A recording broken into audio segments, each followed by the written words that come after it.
Hello friends, कैसे हैं आप लोग। आशा करता हूँ आप सभी लोग अच्छे होंगे। बच्चों, आज मैं आपके लिए लेकर आया हूँ प्रश्नावली 2.2 कक्षा 10 गणित। ये आपका जो बहुपद चैप्टर है, इसकी प्रश्नावली 2.1 में क्या दिया गया है बच्चों, आपको केवल ग्राफ दिए गए हैं और उसमें आपको देख करके सिंपल ये बताना है कि जो रेखा गई है वो एक्स अक्ष को कितनी बार काट रही है और वाई अक्ष को कितनी बार काट रही है। मैं उसको यहाँ पर दिखा नहीं सकता आपको, इसलिए मैंने सिंपल डायरेक्ट आपको 2.2 पर लेकर आया हूँ। इसमें मैं आपको सवाल सॉल्व कराऊंगा। ठीक है, किस तरीके से आपको बताना है बहुपद को, किस तरीके से उसके गुणनखंड करने हैं, गुणनखंड करने के बाद उसके शून्य निकालने हैं, शून्य निकालने के बाद उसके शून्यकों की जांच करनी है कि एक्चुअल में वो इस समीकरण को फॉलो करते हैं या नहीं करते हैं। ठीक है, तो आइए आप सवाल को सॉल्व करते हैं। अगर आप हमारे चैनल पर नए हैं बच्चों तो चैनल को सब्सक्राइब जरूर कर लें। ठीक है, तो आइए क्वेश्चन को स्टार्ट करते हैं। क्या दिया गया है आपसे, ये बोला है आपसे इसके गुणनखंड करने हैं और गुणनखंड करने के बाद इसके जो शून्य है वो निकालने हैं। फिर शून्य को क्या करनी है, सत्यता की जांच करनी है कि एक्चुअल में जो शून्य हमने निकाले हैं वो सही हैं अथवा नहीं है। तो आइए इसको सॉल्व करते हैं और आप 1 बाय 1 करके समझते हैं। ठीक है, ये एक्स स्क्वायर दिया है आपको, माइनस का 2x दिया है और माइनस का 8 दिया है। तो हमें क्या करना है, 8 के इस तरीके से गुणनखंड करने हैं कि हमको बीच में क्या लेके आना चाहिए, 2x लाना चाहिए, 2x आना चाहिए। तो 8 को यहाँ मैं लिखता हूँ 8, किस तरीके से कर सकता हूँ, 2 4 आएगा यहाँ, फिर 2 से काट दूंगा, फिर 2 आएगा, फिर 2 से काट दूंगा तो 1 मिलेगा। इन दोनों को जोड़ा यानी 2 दूनी कितना होता है 4, और 4 में से 2 घटा देंगे तो कितना मिलेगा 2, और 4 और 2 की गुणा करेंगे तो 8 मिल जाएगा। तो सिंपल यहाँ देखिए, इन दोनों की गुणा कीजिए और इसको माइनस कर दीजिए। तो यहाँ से एक्स स्क्वायर मिलेगा आपको माइनस का 4x प्लस का 2x।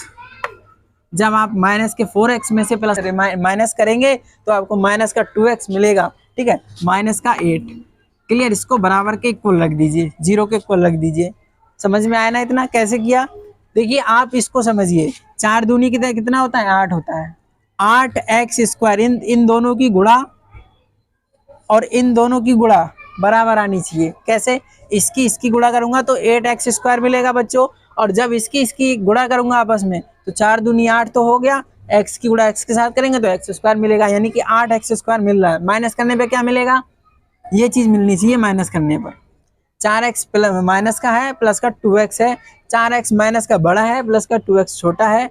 अगर इसमें से इसको घटा देंगे तो आपका माइनस का 2x मिलेगा। ठीक है, अब यहाँ पर देखिए कॉमन क्या आ रहा है, x कॉमन आ जाएगा। यहाँ पर क्या बचेगा, x माइनस 4, यहाँ प्लस का 2 कॉमन आएगा, ब्रैकेट के अंदर बचेगा x माइनस 4।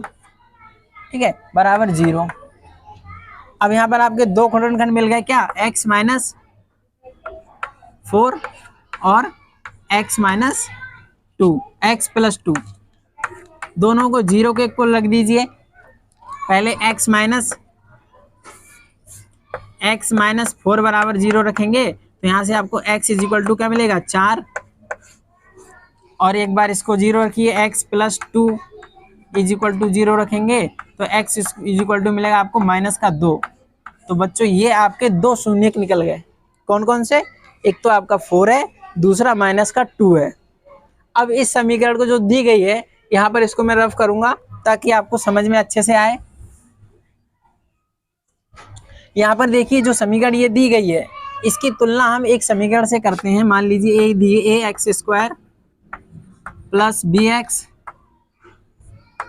प्लस सी, ये एक समीकरण दी गई है आपको। इससे आप तुलना करेंगे तो ए का मान आपको 1 मिलेगा, क्या मिलेगा 1 मिलेगा, 2 का मान मिलेगा वो मिलेगा माइनस का 2, B is equal to minus का 2 और सी इज इक्वल टू मिलेगा आपको माइनस का 8। सी इज इक्वल टू मिलेगा आपको माइनस का 8। इतना क्लियर हुआ। अब हम क्या कर रहे हैं, सत्यता की जांच कर रहे हैं। ठीक है, इनको आप मान लीजिए एक यू अल्फा है, यू बीटा है। ठीक है, अब मैं इसको रफ कर दूं तो ज्यादा बढ़िया रहेगा क्योंकि आपको समझ में अच्छे से आएगा। आप इसको नोट कर लीजिएगा। ठीक है, मैं इसको रफ करके दोबारा बताता हूँ। अल्फा बीटा का मान आप याद रखना। अल्फा का मान आपका दिया, इधर लिख देते हैं साइड में। अल्फा का मान आपका 4 है और बीटा का मान जो है वो आपका है माइनस का 2। ठीक है, इसको रफ कर देते हैं।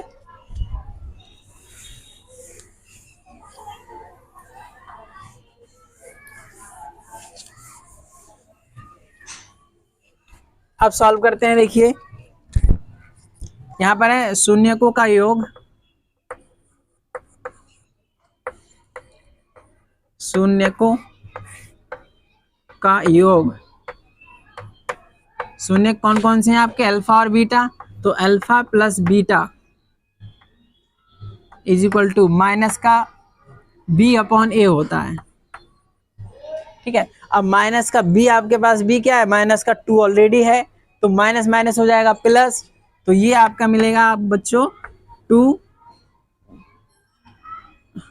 माइनस माइनस, ए की वैल्यू क्या है? 1, तो प्लस का 2 मिल जाएगा, ये मिल गया ना। अब बात करते हैं शून्यकों का योग हो गया, शून्यकों का गुणनफल, शून्यकों का गुणनफल alpha into beta. Alpha into beta क्या होता है? सी अपॉन ए। सी की वैल्यू कितनी दी है आपको? माइनस का 8, माइनस का 8 अपॉन ए की वैल्यू कितनी है आपके पास? ए की वैल्यू बच्चों आपके पास 1 है। ठीक है, तो ये चीज आपको क्या मिली? माइनस का 8। देखिए बच्चों शून्यकों का जो योग है वो हम इसी के बराबर में लिख देते हैं, क्योंकि ऐसे आपको समझ में नहीं आ रहा है। यहाँ पर मैं शून्यकों का योग लिखता हूँ कि मेरे पास अल्फा का मान 4 है और बीटा का मान 2 है, तो मैं यहाँ लिख देता हूँ 4 प्लस माइनस 2। तो जब आप इसको सॉल्व करेंगे तो सॉल्व करने के बाद इसमें से घट जाएगा, क्योंकि माइनस का बड़ा चिन्ह होता है। तो इस तरीके से आपका हो जाएगा 4 माइनस 2, जब आप करेंगे तो 2 मिलेगा। तो ये आपका बराबर आ रहा है। इसका मतलब क्या है बच्चों? ये आपका जो ये चीज बराबर आ रही है, इसका मतलब है कि जो आपने जो सत्यता की जांच है करेक्ट है, 100% सही। यहाँ पर भी यही है, अल्फा इंटू बीटा क्या होना चाहिए आपका? इसके इक्वल आना चाहिए। तो अल्फा का मान क्या है आपके पास? 4 है, इंटू बीटा का मान -2 है। तो जब आप इसकी गुणा करेंगे तो क्या मिलेगा आपको? माइनस का 8 मिलेगा। और यहाँ हमने सॉल्व करके जो निकाला है वो भी आपका माइनस का 8 ही है। तो इसका मतलब ये है कि दोनों तरफ आपकी जो है वो सत्यता की जांच इस तरीके से हो गई है। ठीक है बच्चों, इसी तरीके से जो आगे, आइए बच्चों क्वेश्चन नंबर 2 की तरफ चलते हैं और इसको सॉल्व करते हैं। जैसा कि अभी हमने पहले क्वेश्चन में किया था उसी तरीके से सेम तरीके ना सॉल्व करने। नंबर 2 है आप स्क्वायर 4s इक्वल टू 0। आपसे क्या बोला है कि इसके लिए वो किस जांच बात सही है नहीं। तो क्या हमने इसमें 4 आप किस सकते हैं? 2 इंटू 2 लिख सकते हैं, और 2 प्लस 2 को जोड़ेंगे तो 4 आएगा, गुणा करेंगे तो भी 4 आएगा। ठीक है, तो इसमें आप लिख सकते हैं इस तरीके से 4s square minus 2s minus 2s plus 1 is equal. जब आप इन दोनों की गुणा करेंगे तो s स्क्वायर मिल जाएगा, और इन दोनों को जब जोड़ेंगे तो आपका माइनस का 4s मिल जाएगा। क्लियर, समझ में आया ना? अब देखिए यहाँ से कॉमन क्या मिलता है आपको? 2s कॉमन आ जाएगा आपका। क्या मिलेगा आपको यहाँ पर? 2s माइनस 1, माइनस का यहाँ 1 कॉमन आ जाएगा। यहाँ क्या मिलेगा आपको? 2s minus 1 is equal to 0। 2s minus 1 और 2s माइनस 1, ये दो फैक्टर आपके इसके निकल कर आए। अब आपको क्या करना है? इन दोनों को 0 के इक्वल रखना है और वहां से अल्फा और बीटा का मान निकालना है, यानी शून्य निकालना है। इसको मैं एक 0 के इक्वल रखता हूँ, 2s minus 1 is equal to 0। तो आपका s इज इक्वल टू मिलेगा 1/2। ठीक है, सेम तरीके से इसको भी इस 0 रखिए, 2s minus 1 is equal to 0। तो आपको मिलेगा s इज इक्वल टू 1/2। देखिए यहाँ पर जो अल्फा और बीटा के मान निकले हैं वो आपके सेम है। ठीक है, ये चीज आपको नोट मतलब अच्छे से करनी है, ताकि आपको समझ में अच्छे से आए। आप इसको कभी दोबारा खोल कर देख लें, वीडियो को ना चाहें तो दोबारा चेक, और उसको भी चेक किया आप ऐसा। यहाँ पर 1 मिलीमीटर की सेम है, अब इनकी जांच यहाँ पर नोट अल्फा, और यहाँ पर जो हम मान लिखते हैं वो नोट करेंगे, बाकी रफ कर देंगे सुनने को की जांच है। देखिए इसको रफ कर देते हैं।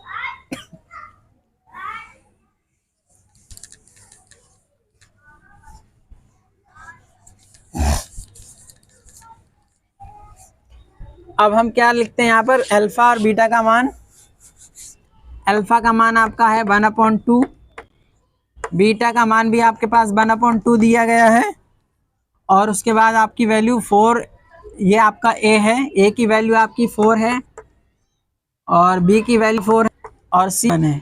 ऐसे किया हमने ए स्क्वायर प्लस ए एक्स वो बी एक्स प्लस सी से हमने क्या कर दी, इस वाली समीकरण की तुलना कर दी। तुलना करने पर हमें ए बी सी के मान यहाँ पर मिल गए। ठीक है, अब हम शून्यकों की सत्यता की जांच करते हैं। पहले शून्यकों का योगफल लेते हैं। शून्यकों का योगफल alpha plus beta is equal to क्या होता है बच्चों, माइनस का बी अपॉन ए। अल्फा और बीटा का मान दिया अपॉन 2 प्लस 1 अपॉन 2 बराबर माइनस का बी का मान कितना है आपके पास, माइनस का 4 और ए का मान आपके पास कितना है 4। तो यहाँ से आपको मिल जाएगा बच्चों, ये तो आपका 1 आ जाएगा सॉल्व करने के बाद, और ये भी आपका 1 आ जाएगा, इससे कट जाएगा और 4 की भाग 4 में दोगे तो 1 मिलेगा। तो यहाँ पर ये चीज़ क्लियर है कि आपका जो शून्य का वो एकदम करेक्ट निकल कर आया है। अब देखिए हम इनका गुणनफल चेक करते हैं, किस तरीके से करेंगे। शून्यकों का गुणनफल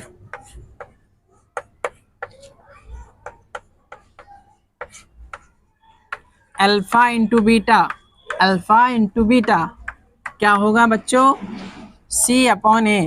सी की वैल्यू आपके पास कितनी है यहाँ पर, माइनस का 1 और ए की वैल्यू आपके पास कितनी है, ए की वैल्यू 4 है, तो आप 4 लिख देंगे। ठीक है, यहाँ से अल्फा इंटू बीटा करेंगे तो कितना आएगा बच्चों, अल्फा 1/2 है, बीटा भी 1/2 है, तो इसको जब सॉल्व करेंगे तो क्या मिलेगा 1/4। ये तो 1/4 मिल गया है, तो इसको मैं यहीं लिख देता हूँ, और इसको जब सॉल्व करेंगे तो ये भी 1/4 आएगा बराबर ये भी 1/4 आया है। इसका मतलब क्या हुआ बच्चों कि जो शून्यकों का जो हमने गुणनफल निकाला है, यानी ये भी आपका एकदम करेक्ट है। तो इस तरीके से हम शून्यकों का योगफल और गुणनफल इस तरीके से निकालते हैं। पहले शून्यक निकालेंगे, शून्य क्या है उनको जीरो के कहाँ से जो हम लेंगे, शून्य और बीटा है, अल्फा बीटा मान लेने के बाद हम उनकी सत्यता की जांच करते हैं कि वास्तव में जो शून्यक निकले हैं सही हैं अथवा नहीं। तो इस तरीके से हम इनकी सत्यता की जांच करते हैं, जो कि इस वीडियो में हमने बात किया। अब क्वेश्चन नंबर 3 की तरफ चलते हैं। क्वेश्चन नंबर 3 भी इसी की तरह है सेम, और ऐसे ही सॉल्व करना है।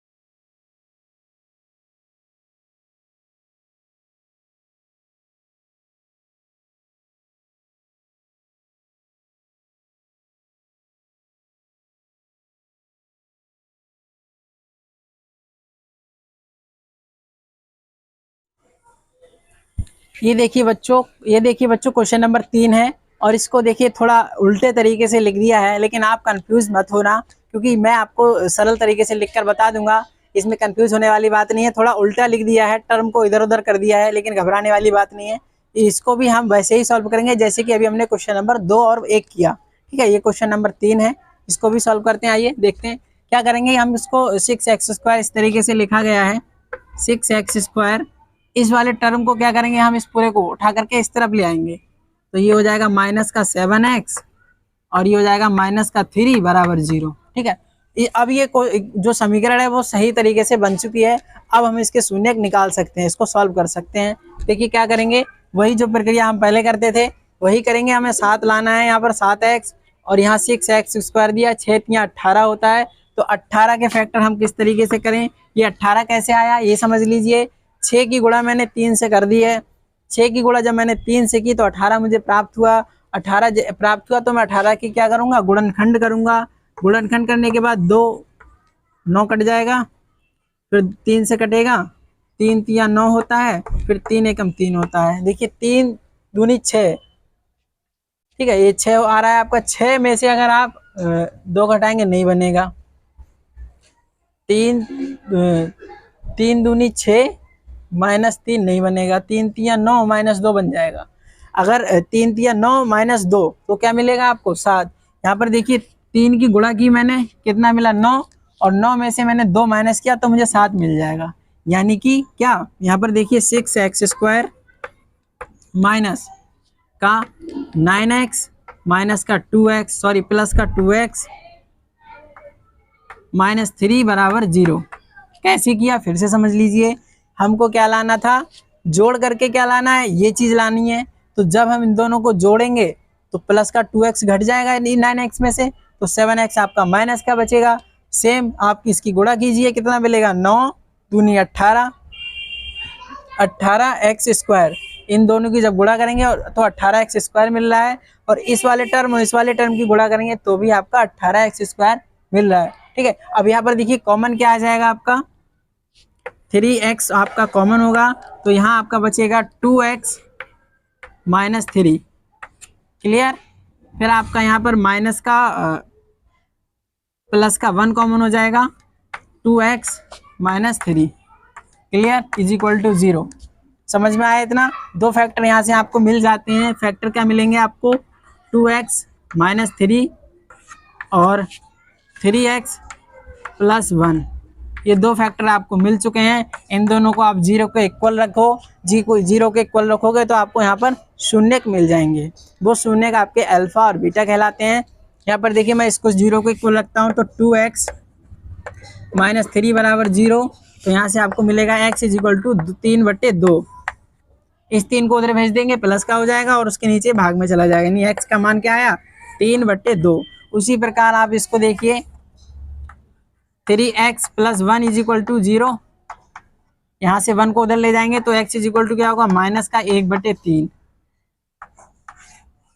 यहाँ पर 2 मिल गए, ये आपका एक अल्फा हो गया, ये एक बीटा हो गया। क्लियर, इतना समझ में आ गया ना। अब क्या करते हैं, इनके शून्यकों की जांच करते हैं, सत्यता की जांच करते हैं। शून्यकों का योगफल और शून्यकों का गुणनफल, इन दोनों की जांच करते हैं, क्योंकि हमें क्या करना है, सही है नहीं है ये चीज़ क्लियर करनी है ना।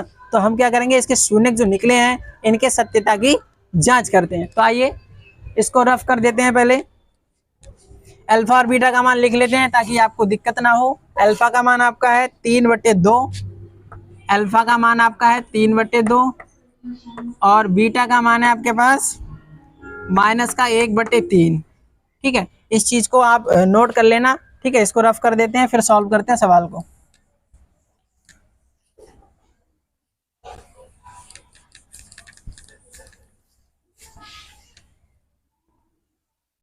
अब देखिए यहाँ पर आपका a का मान यहाँ पर 6 है, तो यहाँ पर a बराबर क्या लिख देंगे 6।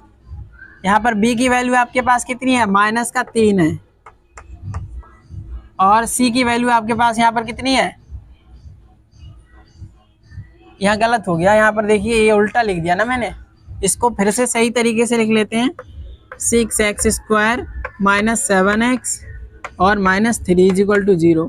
ठीक है, यहाँ पर a की वैल्यू 6 है, b की वैल्यू -7 है, तो -7 यहाँ पर लिख देंगे, और c की वैल्यू यहाँ पर कितनी है आपकी, माइनस का 3 है। ठीक है, ये चीज़ क्लियर है ना। अब इनके योग, शून्यकों का जो योग है वो निकालते हैं। शून्यकों का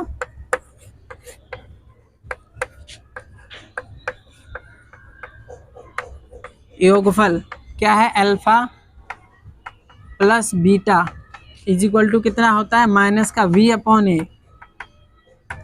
माइनस का v क्या है आपके पास, v की वैल्यू कितनी है 7, तो -7 अपॉन a की वैल्यू कितनी है आपके पास 6।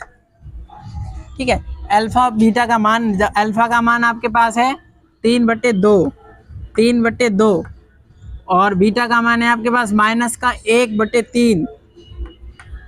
इसको सॉल्व करेंगे। ठीक है, सॉल्व करेंगे तो एलसीएम आ जाएगा 6, 2 तियाँ 6, 3 दूनी 2 तियाँ 6 और 3 तियाँ 9 माइनस, फिर 3 दूनी 6 और 2 1 कम 2 बराबर कितना, माइनस माइनस प्लस हो जाएगा, 7/6 आ रहा है। ये भी 7/6 आएगा, 9 में से 2 जाएगा 7 बचेगा, तो 7/6 बराबर कितना आया, 7/6। ये चीज़ क्लियर हुआ कि जो हमने सवाल सॉल्व किया है ये 100% सही है। क्योंकि यहाँ पर जो अल्फा और बीटा का जो योगफल है वो दोनों तरफ से आपका बराबर आ गया है। अब हम इनके गुणनफल की जांच करते हैं, क्या गुणनफल भी इसी तरीके का आता है। तो इसको रफ कर देते हैं, थोड़ा सा इसको नोट कर लीजिएगा।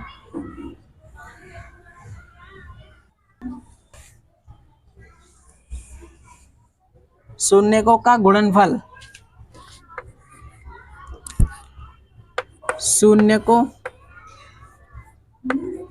शून्यकों का गुणनफल alpha into beta. Alpha into beta क्या होता है? C/A। अल्फा का मान क्या है आपके पास? 3/2 इंटू माइनस का 1/3। क्लियर। और C की वैल्यू आपके पास दी है -3, A की वैल्यू आपके पास है 6। क्लियर। यहाँ से जब आप सॉल्व करेंगे तो क्या मिलेगा? इस 3 से ये 3 कट जाएगा, माइनस का 1/2 मिल रहा है, माइनस का 1/2। यहाँ से जब इसको सॉल्व करेंगे तो ये कट जाएगा, 3 एकम 3 और 3 दूनी 6, तो ये भी माइनस का 1/2 आ रहा है। इसका मतलब क्या है कि जो हमारा शून्यकों का जो गुणनफल है वो भी क्या है? क्लियर, एकदम बराबर है। इसका मतलब जो हमने शून्य निकाले थे वो एकदम करेक्ट हैं। ठीक है बच्चों, इस तरीके से हमने प्रश्नावली 2.2 का क्वेश्चन नंबर 1 का 1, 2, 3 सवाल सॉल्व किए हैं। अगर आप हमारे चैनल पर नए हैं, वीडियो अच्छी लगती हैं तो चैनल को सब्सक्राइब और वीडियो को लाइक कीजिएगा, अपने दोस्तों में शेयर कीजिएगा, ताकि इस तरीके की वीडियो हम और बना सकें। क्योंकि हमें क्या मिलता है, आपके जो चैनल सब्सक्राइब करते हैं, वीडियो लाइक करते हैं, उस चीज़ से हमको क्या मिलता है? मोटिवेशन मिलता है। और हम फिर क्या करते हैं, उस पर और ज़्यादा फिर हम काम करते हैं। तो हम इसी तरीके से आपको मेहनत करके वीडियो प्रोवाइड कराते हैं। तो आपकी जिम्मेदारी ये बनती है कि हमारे चैनल को सब्सक्राइब करें और मोटिवेट करें, जिससे कि हमें एक अच्छा मोटिवेशन मिलता है, तो हम अच्छे से अच्छी वीडियो आपको बनाकर देते रहें। ठीक है, thanks for watching this video.